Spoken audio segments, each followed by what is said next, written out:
In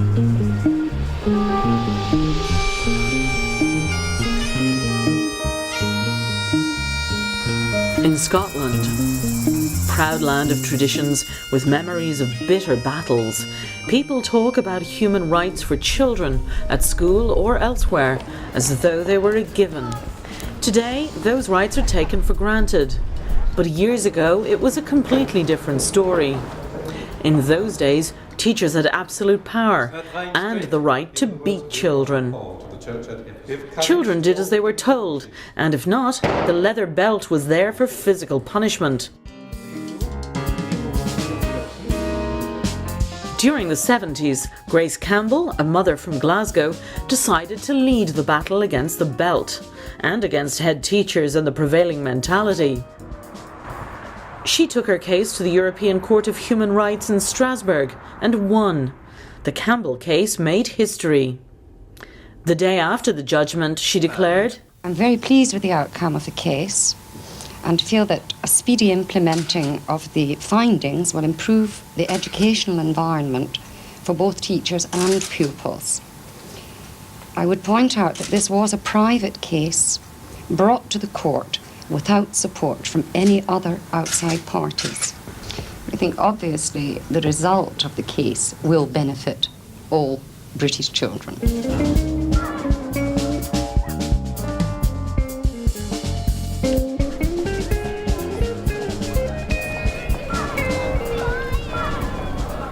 Our philosophy was quite simple. You just don't hit children. It's that simple. The idea that physical punishment is something to do with discipline is nonsense. It is not synonymous with discipline, it's synonymous with child abuse. End of story. It's that simple. You just don't do it. The Campbells had two sons, Gordon and Andrew. The younger, Andrew, became a lawyer, specialising in human rights. I was about 9 years old, I think, when the Strasbourg judgment came out. I don't remember an awful lot about it because my parents very consciously tried to shield us from all that was going on.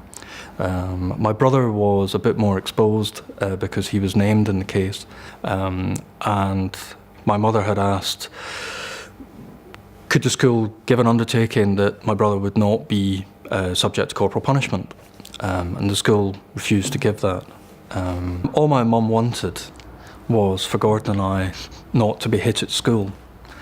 But in order to make that happen, she had to go to court. Going to court in Scotland wasn't really an option because the law in Scotland was really quite clear in the matter that corporal punishment was possible. So my mum had to go to court. There being no judicial route in Scotland or indeed in the UK, the only choice was to go to Strasbourg. She'd been fighting for 8 years by that time, or approximately 8 years. So, I mean, it wasn't something that happened overnight. It wasn't a simple case of you apply to Strasbourg and they make the judgment. It was far, far more complex than that. And we had to submit all sorts of information.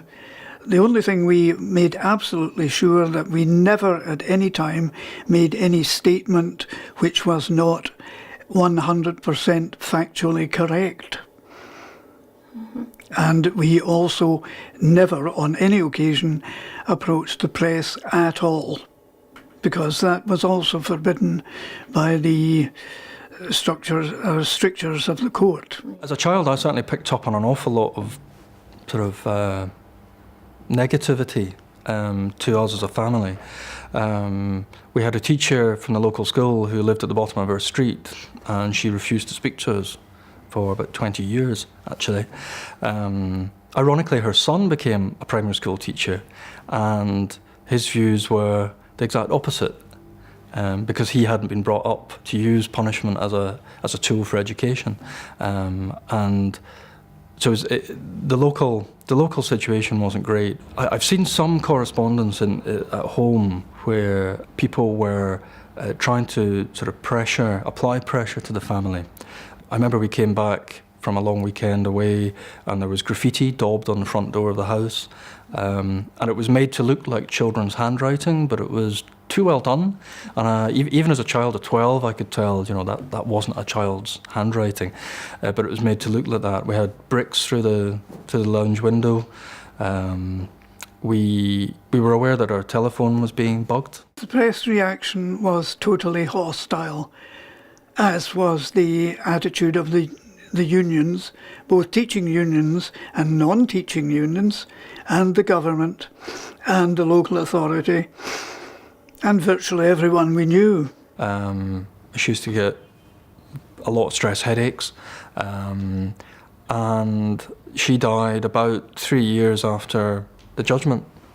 3 years after the judgment was final in 86, and so when the domestic law changed in 86, and I think at that point I do vividly remember my parents just feeling like there was a weight off their shoulders, because that really was the last gasp.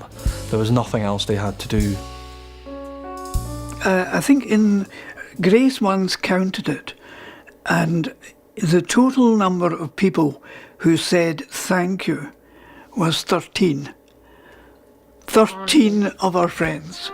But there were a few teachers who believed in the Campbell's fight and formed an association called STOP. Well, I was actually secretary of the STOP Scotland, which was the Society of Teachers Opposed to Physical Punishment in Scotland. We started off our campaign in Scotland in 1978, at a time when the majority of teachers in Scotland, perhaps around about 75% of the teachers in Scotland, wanted to keep physical punishment in Scottish schools, which was the system was the belt, which was administered on the hand. The majority of teachers in Scotland at that time felt that was necessary to maintain discipline in Scottish schools.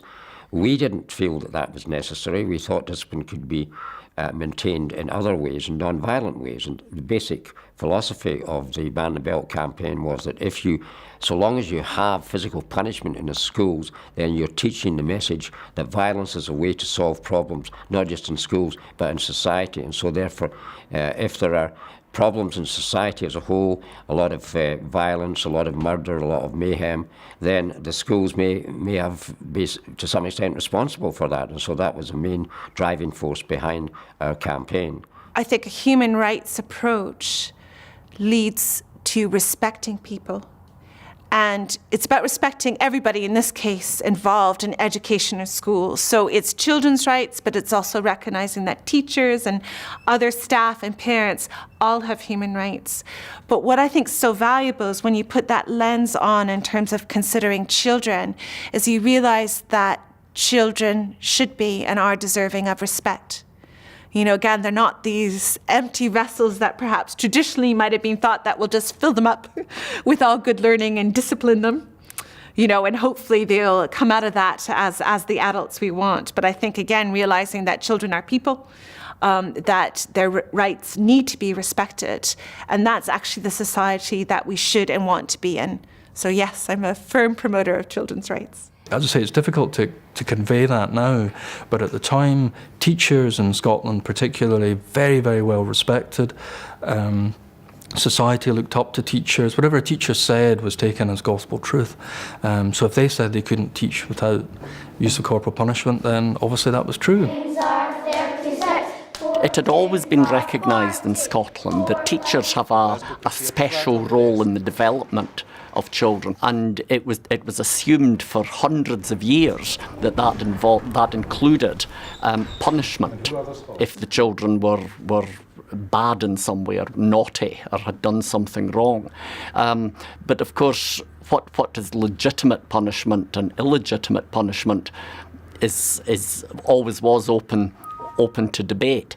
The traditional Scottish means of physical punishment was the belt, a big leather strap, and you would put your hands out like this, two hands, and the teacher would put down the belt on your hand. And when I was at school, this was in the 60s and 70s, this was very common.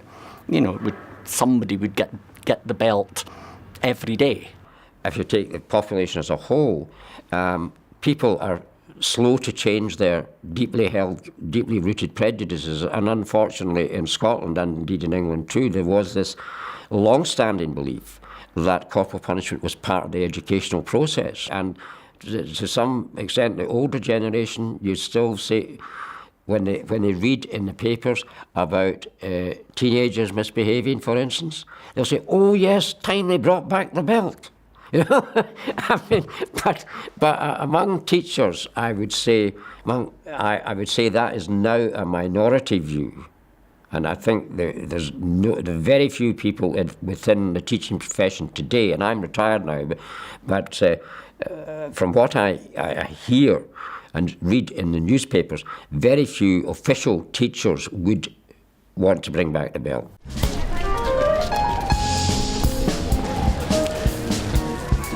After the court's judgment, children's human rights in Scotland were no longer questioned. And I'm struck when reading the judgment now that actually the case was really quite surprising to have won in many ways, because there were quite a lot of arguments that the government had raised, and which even the court's own previous decisions would have led you to believe that the case would have been thrown out. But I think I'm told that the turning point was pretty much when the government said, if you take away corporal punishment, then how can we possibly teach our children? And obviously for most of the judges in the court, they came from jurisdictions where corporal punishment had been abolished decades and decades before. So it's a fundamental children's rights issue, and that Kэмpbell case really meant that in terms of state schools, you know, corporal punishment was banned in Scotland and indeed elsewhere in the UK. So that's such an achievement. There is an irony that the actual court decision and the way it got into court and the way it was decided is that at its core of it was actually decided on the basis of parental rights. It wasn't about the children's philosophical conventions. They didn't win on it being degrading treatment under those particular facts of the case. One of the things that's quite interesting about the case is that the court held it was all about parents' rights, not children's rights. It's just the way that the case ended up.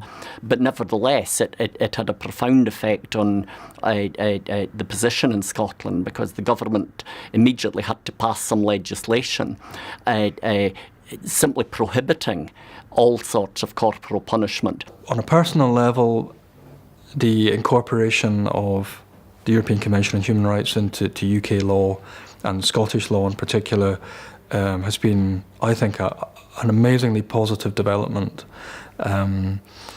It has crystallised something that has been there for a long, long time in Scots law, concepts of fairness and doing the right thing, but it has given it a more, a proper structure. So human rights now is mainstream. The decision in Strasbourg had ramifications not only in Britain, but in several parts of the world. In particular, Australia, New Zealand, America. If you believe strongly in something, you have to do something about it. I mean, you can't sit back and expect someone else to do it. I'm sorry, it's that simple.